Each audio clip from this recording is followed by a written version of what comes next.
Assalamualaikum warahmatullahi wabarakatuh.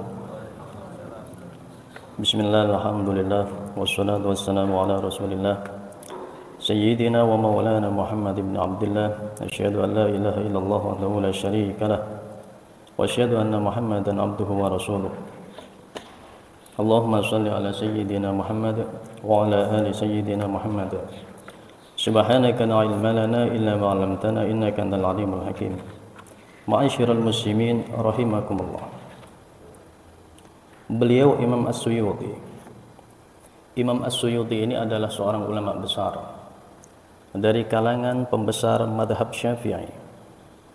Kalau sudah disebutkan sebagai imam, maka keilmuan orang-orang sealim apapun saat ini tidak ada yang mengungguli keilmuan, kealiman para imam-imam terdahulu. Imam As-Suyuti saat beliau hidup di masanya, beliau mendapatkan sebuah gelar Amirul Mukminin fil Hadis, pemimpin orang-orang beriman dalam masalah hadis. Beliau Imam As-Suyuti memberikan sebuah penjelasan di dalam salah satu kitabnya Ad-Durrul Manthur fi Tafsiril Ma'tsur tentang kenapa, sebabnya apa pertaubatan, doa, permohonan Nabiullah Adam itu diterima oleh Allah Subhanahu wa taala. Kata Imam As-Suyuti, karena Nabiullah Adam di saat berdoa itu bertawassul dengan nama Nabi Muhammad sallallahu alaihi wasallam.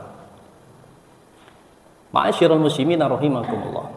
Sebelum Nabiullah Adam itu berdoa dengan doanya yang masyhur, doanya Nabiullah Adam, Allahumma innaka ta'lamu sirri wa ala niyati faqbal ma'dzirati ila akhirih.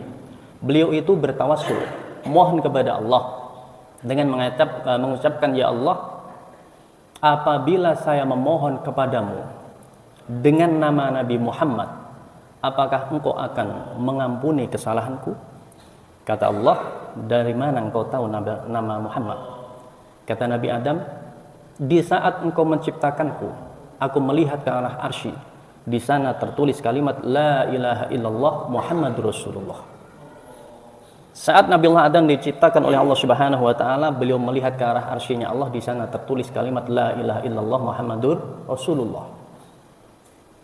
Tentunya tidak ada manusia yang lebih utama, yang lebih mulia dibanding dia yang namanya disandingkan dengan namamu, kata Nabi Adam. Wahai Adam, dia adalah nabi terakhir, nabi yang terlahir dari keturunanmu. Andaikan bukan karena dia, maka aku tidak akan menciptakanmu, kata Allah. Laula huwa ma khalaqtuka. Ma'asyiral muslimin rahimakumullah. Jadi Nabiullah Adam sebelum berdoa minta kepada Allah, minta ampunan kepada Allah, beliau itu bertawassul dengan nama Nabi Muhammad sallallahu alaihi wasallam, sehingga doanya, permohonannya dikabulkan oleh Allah. Ini menjadi dalil diperbolehkannya, bahkan disunnahkannya kita bertawassul dengan para anbiya, para aulia. Bahkan di dalam hikayah yang diriwayatkan oleh para imam, diantaranya adalah Imam At-Tabari, Imam Ibnu Qudamah, Imam As-Suyuti, serta Imam Ibnu Katsir. Beliau meriwayatkan sebuah hikayah yang sangat terkenal. Saat Rasulullah Shallallahu alaihi wasallam wafat, setelah 3 hari kewafatan Rasulullah Shallallahu alaihi wasallam, datang orang Arab Badui. Orang Arab Badui ini datang ke kubur Nabi Shallallahu alaihi wasallam.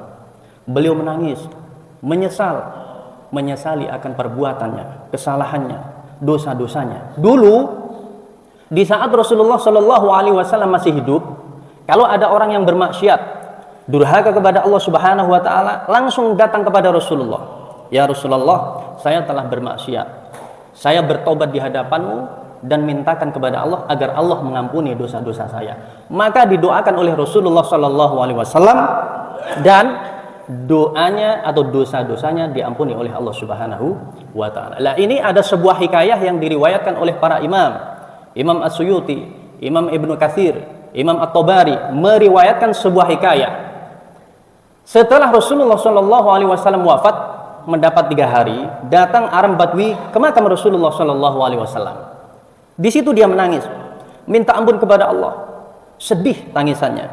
Dia mengatakan, "Ya Rasulullah, sungguh engkau telah mengatakan kepada kami dan kami telah mendengarnya. Sungguh engkau telah mendapatkan penjelasan dari Allah Subhanahu wa taala dan kami mendapatkan penjelasan itu darimu ya Rasul." Rasulullah sudah wafat. Bahwasanya Allah Subhanahu wa taala berfirman, "Walau annahum idzalamu anfusahum ja'uka fastaghfirullah wastaghfara lahumur rasul lawajadullaha tawwabar rahima." Yang artinya apabila orang-orang itu durhaka, bermaksiat kepada Allah Subhanahu wa taala, kemudian dia itu mendatangimu wahai Muhammad, kemudian dia bertaubat di hadapan Rasulullah dan Rasulullah memintakan ampun untuk orang tersebut, lawajatullaha tawwabar rahima. Maka mereka akan mendapatkan ampunan dari Allah Subhanahu wa taala karena doa dari Rasulullah sallallahu alaihi wasallam. Kemudian, wa qad dzalamtu nafsi wa ji'tuka tastaghfiruli, dan sungguh saya telah berbuat zalim terhadap diri saya.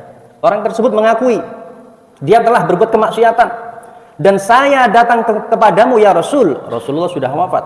Untuk apa? Untuk agar engkau mendoakan kepada Allah, minta kepada Allah agar dosa-dosa saya diampuni oleh Allah Subhanahu wa taala. Fanudiya minal qabri innahu qad ghufira laka, kata Imam At-Tabrani, Imam At-Tabari. Sungguh setelah itu tiba-tiba terdengar suara dari kubur Nabi bahwasanya dosamu telah diampuni oleh Allah Subhanahu wa taala. Riwayat ini diriwayatkan oleh para imam, orang-orang alim. Kalau disebut imam terdahulu, minimal mereka itu hafal 400.000 hadis. Tidak mungkin para imam itu berdusta. Ini menjadi dalil bahwasanya bertawassul itu dianjurkan, bertawassul itu diperbolehkan, bahkan disunnahkan. Ma'asyiral muslimin rahimakumullah. Apakah setiap berdoa kita harus bertawassul? Tidak. Kalau ulama-ulama terdahulu, mereka di saat berdoa kepada Allah, kalau memang hajatnya itu besar, hajat yang penting, mereka akan bertawassul kepada Allah Subhanahu wa taala. Tetapi kalau untuk doa-doa yang umum, doa-doa yang biasa, kalau mau pergi bismillahirrahmanirrahim, kalau mau makan Allahumma barik lana, kalau mau tidur bismika Allahumma ahya wa bismika amut, dan begitu. Itu tanpa tawasul. Akan tetapi di saat ada hajat besar, ada hajat yang penting, mereka para alim ulama mengajarkan untuk bertawassul. Jadi tawasul itu adalah sunnah, dianjurkan, bukan musyrik, bukan syirik. Masa Rasulullah mengajarkan kesyirikan? Tidak. Saat ada orang buta dalam hadis yang sahih, ada orang buta datang kepada Rasulullah sallallahu alaihi wasallam, "Ya Rasulullah, doakan saya agar saya bisa melihat." Kata Rasulullah, "Kalau kamu mau bersabar bagus, tetapi kalau kamu tidak sabar dengan penyakitmu itu, berdoalah." Apa doa yang diajarkan oleh Rasulullah? "Allahumma inni as'aluka wa atawajjahu ilaika binabiyyika Muhammadin nabiyir rahmah." Ya Allah, aku minta kepadamu, wa atawajjahu ilaika binabiyyika. Ya Allah, aku minta kepadamu, aku menghadap kepadamu dengan nabimu, Nabi Muhammad, yaitu Nabi Rahmah, Nabi yang menjadi rahmat seluruh alam. Itu adalah doa tawasul yang diucapkan oleh sahabat, yang diajarkan oleh Rasulullah Shallallahu Alaihi Wasallam. Dan di saat berdoa itu tidak bersama Nabi, karena diperintahkan kamu wudhu, sholat 2 rakaat dan minta dengan doa tersebut. Maka setelah berdoa disembuhkan penyakit butanya tersebut. Ma'asyiral muslimin rahimakumullah. Jadi tentang bab tawassul ini merupakan sesuatu yang dianjurkan oleh Rasulullah Shallallahu Alaihi Wasallam, bukan sebuah kesyirikan yang sebagaimana dituduhkan oleh beberapa orang. Tidak, para ulama menjalankannya, para sahabat menjalankannya, para imam menjalankannya. Mereka lebih alim daripada kita. Demikian, semoga bermanfaat. Walafu minkum. Wassalamualaikum warahmatullahi wabarakatuh.